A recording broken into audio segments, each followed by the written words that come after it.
What's up? It's David K, aka Threadability, back again with another video. We're really hitting these strong and I'm excited about it. Today, we're talking about spring layering, doing a little update on that blog post I had about layering for the fall, doing it for the warmer months.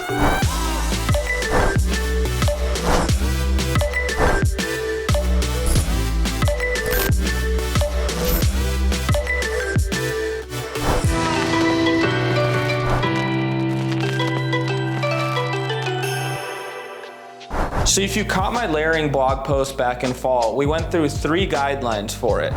Function, structure, and contrast. That's how I build all my layering in the cold season.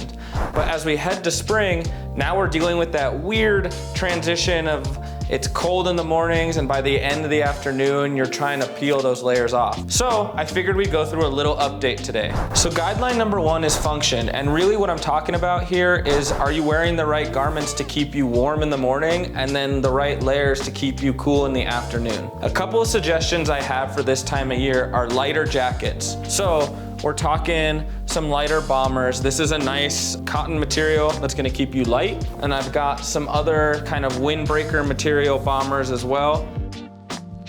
These are both great light options come springtime. So for some mid-layer functionality, I'd go for a light sweater or a button down. These are gonna play well under that jacket or by themselves if you're layering them up. Right now, I could take the sweater off when it gets warm in the afternoon and be on my way. I've also got some go-to light sweaters. These ones are from J.Crew. They're the rugged, light cotton ones.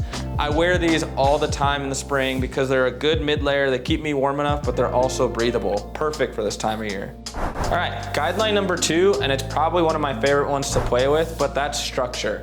So what I mean by that is some inherent structure in your garment, like in a bomber jacket or a moto jacket, or some of the structure you create in your layers. A moto jacket has a lot of structure in the shoulders and as well in the cut of it, and that's gonna create some nice shape for you if you just throw this on over a tee. Same with a bomber jacket, it's a little bit less structured, but you get a nice high collar and it flows over a tee as well.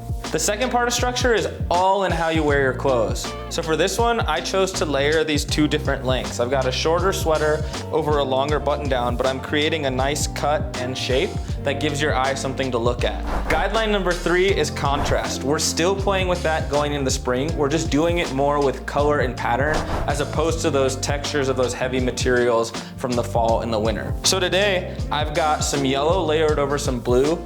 Harsh contrast, I like it personally. You can also play with going a little bit with similar shades, but I also added the pattern underneath. So we're playing contrast on 3 different levels. Really, there's 2 spectrums of that contrast. We can have a slight contrast where we go different shades, or we can have a really stark contrast where you're like on opposite ends of the spectrum. Let me show you what I mean. This is an example of stark contrast that's a go-to for me. I've got a black leather moto jacket and a shirt that's heavily patterned with greens, oranges, yellows, and a lot of stuff going on.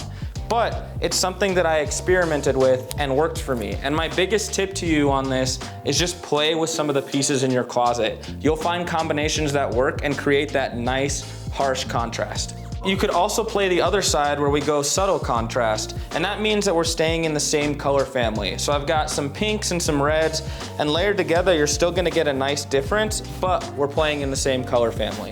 All right, function, structure, and contrast. Those are the 3 guidelines I'm taking with me from fall layering into those lighter spring temps. If you agree, or even if you disagree or wanna share something, make sure you comment down below and like and subscribe. And make sure you tag me on Instagram at Threadability in those spring layering outfits you've got coming up. Can't wait to see. Till next time.